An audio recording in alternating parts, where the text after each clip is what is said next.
Hello friends, welcome to exam point official YouTube চ্যানেলে তোমাদের সকলকে স্বাগত জানাই। থাম্বনেল দেখে তোমরা বুঝতে পেরে দিয়েছো যে আজকে আমরা কোন টপিকের উপরে ভিডিও করতে চলেছি। Friends, SSC GD result 2024। আমাদের এসএসসি জিডি রেজাল্ট মোটামুটি 5-7 দিন বা এক সপ্তাহ পেরিয়ে গেলো, রেজাল্ট বেরিয়েছে। তাতে অনেকজনের কিন্তু খুব মনে কিন্তু অনেক রকমের ডাউট আসে। যারা ভাবছে যে আমরা চাকরিটা পাবো কি পাবো না, আর হঠাৎ এত কাট অফ বেড়ে যাওয়ায় কিন্তু সবাই কিন্তু বুঝতে পারছে না যে কাট অফ বাড়লো কীভাবে। কিন্তু ফ্রেন্ডস, কাট অফে কিন্তু অনেক ধরনের উপর বা অনেক রকম বিষয়ের উপর কিন্তু নির্ভর করে। যারা ভাবছো কি আমরা চাকরিটা পাবো কি পাবো না, কত নম্বর সেভ হবে, বা ওয়েস্ট বেঙ্গলে আমরা কত নম্বর সেভ থেকে আমরা চাকরিটা পাবো, সেটা কিন্তু তোমাদের কিন্তু মনে কিন্তু ডাউট রয়েছে। প্লাস তার সাথেও যারা মার্জিনের রয়েছে, যারা ভাবছো যে 2 নাম্বার 4 নাম্বার পেয়েছি, কাট অফ থেকে বেশি পেয়ে আমি পাস করেছি, তারা চাকরি পাবে কিনা সে বিষয়ে কিন্তু অনেকজনের কিন্তু ডাউট রয়েছে। তো তোমাদের কাছে একটাই থাকবে ফ্রেন্ডস রিকোয়েস্ট, যে তোমরা এই ভিডিওটা স্কিপ না করে এক একটা পয়েন্ট কিন্তু ঠিক মতো বুঝো, তারপরেই তোমাদের সব কিন্তু ডাউট ক্লিয়ার হবে। যদি তুমি স্কিপ করে দেখতে থাকো যে কোথা থেকে আমি কি শুরু করেছি, সেটা কিন্তু তোমার দ্বারা যদি হয়ে যায়, কোনো টপিক বা কোনো পয়েন্ট মিস্টেক করে থাকো, পরে থেকে গিয়ে যদি তোমার অসুবিধা হয়, তো সেটা তোমারই কিন্তু ভুল হবে। তাই তোমরা স্কিপ না করে এক একটা পয়েন্ট করো, দেখতে থাক। 5 থেকে 7 মিনিটের ভিডিও হবে, যেটাতে তোমার সমস্ত ডাউট কিন্তু ক্লিয়ার হয়ে যাওয়ার কথা আছে। আমি কথা দিচ্ছি যে তোমার সমস্ত ডাউট কিন্তু ক্লিয়ার হয়ে যাবে। এবার হচ্ছে আমাদের ফার্স্ট প্রশ্ন হচ্ছে যে ওয়েস্ট বেঙ্গলে কত নাম্বার থাকলে চাকরি হয়ে যাবে। এই যে আমরা ওয়েস্ট বেঙ্গলে কত নাম্বার থাকলে আমাদের চাকরি হয়ে যাবে, এটা 1 নম্বরে রয়েছে। তারপরে কারা চাকরি পাবে, সেই স্কোর কত এবং কতজন পাস করেছে, এই ধরনের ডাউট রয়েছে। পাসের ব্যাপারটা যদি কতজন থাকে এটা যদি ক্রসও করে দেওয়া যায়, তাহলে কিন্তু এই সব সমস্যার কিন্তু তোমাদের কাছে প্রশ্ন কিন্তু আছে। তাই আমরা এই ভিডিওতে তোমাদের কিন্তু সকল ডাউট ক্লিয়ার করে দেবো। এবারে তাহলে চলো, তোমাদের সময় নষ্ট না করে আমরা ভিডিওটা শুরু করছি। তার আগে তোমাদের কাছে একটাই রিকোয়েস্ট থাকবে, যদি তোমাদের মনে হয় যে না ইনফরমেশনটা সত্যি ঠিকই আছে বা ঠিক দেওয়া আছে, তাহলে তোমরা ভিডিওটাকে লাইক করবে এবং বন্ধুদের মধ্যে শেয়ার করে দিও। এবং তার সাথে এটাও বলবো যে তোমরা চ্যানেলটাকে সাবস্ক্রাইব করে রাখো। যেহেতু তোমরা এসএসসি জিডির ক্যান্ডিডেট বা যে কোনো পরীক্ষারই ক্যান্ডিডেট হোক না কেন, তোমরা যেহেতু পরীক্ষা দিয়েছো বা পাস করেছো এবং তোমরাও মাঠে যাবে, তাহলে মাঠের সম্বন্ধে তোমাদের জানা উচিত যে মাঠে কোন রকমের ডকুমেন্টস লাগছে, কোন রকমের মাঠ হচ্ছে বা কীরকম হচ্ছে না, সব বিষয়ে তোমাদের জানা উচিত। তাই আমরা কিন্তু আমাদের চ্যানেলে কিন্তু এই ধরনের প্রোভাইড করতে থাকবো আমাদের সব ভিডিওগুলো, যাতে ক্যান্ডিডেটদের ফিডব্যাক থাকে, ক্যান্ডিডেট যে ফিডব্যাক দিচ্ছে বা কীরকম ডাউট থাকছে, ক্যান্ডিডেট কীরকম ডকুমেন্টস নিচ্ছে, সবই কিন্তু আমরা কিন্তু এই চ্যানেলের মধ্যে প্রোভাইড করব।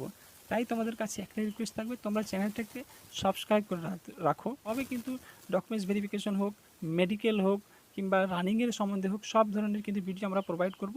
যেহেতু আমাদের এখান থেকেও অনেক ক্যান্ডিডেট আছে, আমরা অনলাইনে না অফলাইনে ব্যাচ পড়াই, যেহেতু আমাদের এখান থেকেও কিন্তু ক্যান্ডিডেট আছে, তারাও কিন্তু যাবে, তারাও যাবে এবং তাদের ফিডব্যাকটা আমরা কিন্তু এই ইউটিউব চ্যানেলে কিন্তু দিতে থাকবো। ঠিক আছে, তাই জন্য তোমাদের কাছে বলছি তোমরা চ্যানেলটাকে সাবস্ক্রাইব করে রাখো। তাহলে চলো বেশি দেরি না করে ভিডিওটা শুরু করি। দেখো ফ্রেন্ডস, সামনের বারের হিসেবের তুলনায় যদি আমাদের ওয়েস্ট বেঙ্গলের শুধু কথা বলবো আমরা, তাই ওয়েস্ট বেঙ্গলে মোটামুটি 3200 প্লাস ভ্যাকেন্সি রয়েছে, 3200 প্লাস ভ্যাকেন্সি রয়েছে। এবং সামনের বারে ভ্যাকেন্সি ছিল প্রায় 5100 কিছু সামথিং, বা 5000-এর উপরেই ভ্যাকেন্সি ছিল। তাহলে সামনের বারের তুলনায় এবার ভ্যাকেন্সি মোটামুটি 354, মোটামুটি এটা 2 গুণ, এটা 3 গুণ, মানে 2 গুণ 1 গুণ বেশি রয়েছে। মোটামুটি যদি এটা 2 হয় তাহলে এটা 1 বেশি, মানে প্রায় 3 গুণের মধ্যে 1 গুণের বেশি রয়েছে। ঠিক আছে, ভ্যাকেন্সিতে 1 গুণ বেশি রয়েছে। এবার যেহেতু ভ্যাকেন্সি বেশি রয়েছে, তাই সামনের বারের তুলনায় এবারও কিন্তু কাট অফ একটু হলেও কিন্তু বাড়বে। এটা কিন্তু সবার কিন্তু আশা ছিল, কিন্তু এতটা বাড়বে সবাই কিন্তু ভাবতে পারেনি। কারণ হচ্ছে ফ্রেন্ডস, সবাই কিন্তু কম্পিটিশনের জন্য কিন্তু পড়ছে, কম্পিটিশনের জন্য দিন বা দিন কিন্তু বেকারত্ব যেভাবে বাড়ছে সবার মনে, কিংবা যারা এই যে প্রিভিয়াসে যারা ছিল 2 নাম্বার 3 নাম্বার বা পয়েন্টের জন্য যারা চাকরি পায়নি, তারা কিন্তু কোনো দিন হাল ছেড়ে দেয়নি, যে জানে যে তারা যে ওদের এক্সপিরিয়েন্সটা যেভাবে কাজে লাগিয়েছে, প্লাস তাদের যে মনের মধ্যে জেদ, সেই হিসেবে কিন্তু তারা কম্পিটিশনে কিন্তু লেগেই ছিল এবং যেখানে গিয়ে তাদের আটকেছে সেই হিসেবে তারা একটু বেশি চেষ্টা করে কিন্তু এবার পড়ালেখা করেছে।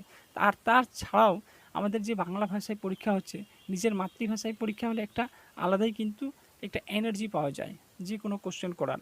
আর যারা এক্সপিরিয়েন্স হয়ে গেছে অলরেডি এবং যারা প্রিপারেশন অলরেডি খুব ভালো করে করছে, তারা কিন্তু দিন বা দিন কাট অফটা বাড়িয়ে চলেছে। এখানে তোমরা যে ভাববে যে শুধু 10+ ক্যান্ডিডেট 12+ ক্যান্ডিডেটস পরীক্ষা দিচ্ছে, না ফ্রেন্ডস, এখানে অনেক হাই লেভেল স্টুডেন্টও কিন্তু পরীক্ষা দিচ্ছে। চাকরি নেই, কোনো চাকরি নেই, তো চাকরি নেই তো কী করবে তারা? তার জন্য কিন্তু তারা কিন্তু পরীক্ষা দিতে আছে। এবার আমাদের ভ্যাকেন্সি যেহেতু 3200+ রয়েছে, তাই ভ্যাকেন্সি থেকে এবার আমাদের কাট অফ কত গেছে? 79 পয়েন্ট কিছু আছে, তা আমরা 79 ধরছি বা 80 ধরতে পারো তুমি। আর সামনের বারের কাট অফ কত ছিল? সামনের বারের কাট অফ ছিল 56। এবার দেখো সামনের বারের কাট অফ 56, এবার 79, অনেকটাই ডিফারেন্স। যেহেতু পোস্টের মধ্যেও ডিফারেন্স আছে, তাতেও কিন্তু তার জন্য কিন্তু কাট অফের মধ্যেও কিন্তু ডিফারেন্স আছে। এই কাট অফের ফাইনালে যে কাট অফ ছিল সেটাতে কি পরিবর্তন হয়েছিল, এবং আমি একটু জাস্ট একটা হালকা তোমাদের কিন্তু একটা আইডিয়া দিয়ে দিচ্ছি। এরপর আমরা নেক্সট ভিডিওতে তোমাদের এটাই আনবো কি যে প্রিভিয়াস ইয়ারের কাট অফ, প্রিভিয়াস ইয়ারের ভ্যাকেন্সি, এসসির এসটি এসসি কীভাবে কাট অফগুলো ছিল আলাদা আলাদা করে, এবং ফাইনাল অলরেডি কততে কাট অফ তৈরি হয়েছিল, সবই কিন্তু তোমাদের এরপর নেক্সট ভিডিওতে আমরা তোমাদের দিব। ঠিক আছে, তাহলে এটাতে আমি জাস্ট একটা আইডিয়া দিচ্ছি যে সামনেবারে কাট অফ ছিল 56 এবং সেটা গিয়ে দাঁড়িয়েছিল 69। এটা ফাইনাল, একদম ফাইনাল হয়ে গেছিলো 69-এ। 69 পয়েন্ট কিছু ছিল, মানে 70। তা আমি যদি এখান থেকে বলতে পারি এটা যদি 57 হয়, এটা যদি আমি 57 ধরে নিয়ে গিয়ে, তাহলে এটা কী হয়ে যাবে? 70। মোটামুটি 13 নম্বরের ডিফারেন্স কিন্তু বেড়েছিল। কখন? পুরো ফাইনালে কিন্তু 13 নম্বরের ডিফারেন্স বেড়েছে। এবার কিন্তু সামনেবারের ভ্যাকেন্সি বেশি ছিল, তবু 13 নম্বর ভ্যাকেন্সি কিন্তু 13 নম্বর বেড়েছে। এবার কিন্তু ভ্যাকেন্সি কম, কাট অফ বেশি, তাই কিন্তু নাম্বার কিন্তু হলেও কিছুটা বাড়বে। এটা নয় যে ক্যান্ডিডেট তারা কম ডাকবে, ক্যান্ডিডেট যত ডাকবে, যদি 3200 ক্যান্ডিডেট হয় তার 13 গুণ বা 14 গুণ ডাকবে। 13 গুণ যদি ডাকে তাহলে 3 13 39, মোটামুটি 40,000 ক্যান্ডিডেট কিন্তু ডাকবে ছেলে মেয়ে হয়ে 40,000 ক্যান্ডিডেট ডাকবেই তারা। সামনেবারেও কিন্তু সেম ক্যান্ডিডেট তারা ডেকেছে।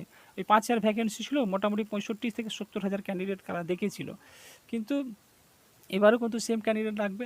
এবং চাকরির অভাবে কিন্তু সবাই কিন্তু মাঠে কিন্তু যোগদান দেবে এবং নিজের কিন্তু জোরে মানে নিজের এক্সপিরিয়েন্স দিয়ে কিংবা নিজের চাকরিটা পাওয়ার কিন্তু চেষ্টা করবে, সবাই কিন্তু চাইবে।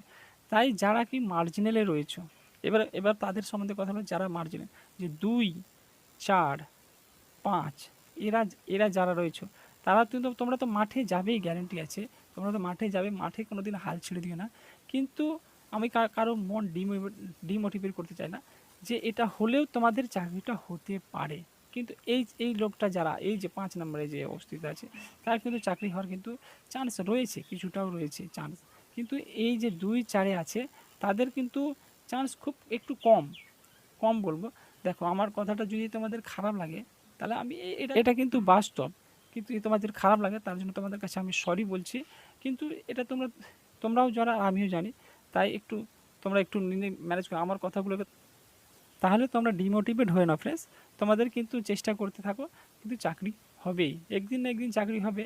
হয়তো কারো শেষ সুযোগ এটা, কিন্তু তারও কিন্তু বলবো যে এসএসসি জিডিতে না হয় শেষ সুযোগ রয়েছে, অন্যান্য পরীক্ষায় কিন্তু ডাব্লিউপি আছে, কেপি আছে, এগুলোতে তোমরা ট্রাই করতে থাকো। কোনো না তো যদি তুমি হাল না ছাড়ো, তুমি কিন্তু চাকরি পাবে, যে কোনো জায়গায় হোক। ফ্রেন্ডস, আমি এর পরের ভিডিওতে তোমাদের কিন্তু সব কিন্তু ডাউট ক্লিয়ার করার চেষ্টা করব। আর প্রিভিয়াস ইয়ার আর এই বছরের যে কাট অফের যে কম্পেয়ার আছে সেটাও করব, এবং কাট অফ কত বেড়ে যেতে পারে সেটাও কিন্তু আমি তোমাদের বলার চেষ্টা করব এর পরের ভিডিওতে। কিন্তু আমি এখানেই বলবো, যারা 10-এর উপরে আছো বা 7-8-এর উপরে পেয়েছো, কাট অফ থেকে 7, 8, 9, 10 এরকম কাট অফ পেয়েছো, তাদের কিন্তু চাকরি পাওয়ার একটা পুরো কিন্তু সুযোগ রয়েছে। ফ্রেন্ডস, এই ভিডিওটা এখানে পর্যন্ত ছিল। যদি কোনো কথা আমার যদি তোমাদের খারাপ লেগে থাকে, তাহলে আমাকে ক্ষমা করে দিও। কিন্তু আমি যাই বলেছি একটা নিজের বিবেক থেকে বুঝে বলেছি, কিন্তু এর পরের ভিডিওতে তোমরা কিন্তু সবই আরও কিন্তু সব ইনফরমেশান ভালো করে পেয়ে নিবে। তাহলে তোমরা চ্যানেলটাকে সাবস্ক্রাইব করে রাখো, আমরা সবই কিন্তু এর আস্তে আস্তে করেই প্রোভাইড করতে থাকবো। তাহলে চলো, জয় হিন্দ, বন্দে মাতরম।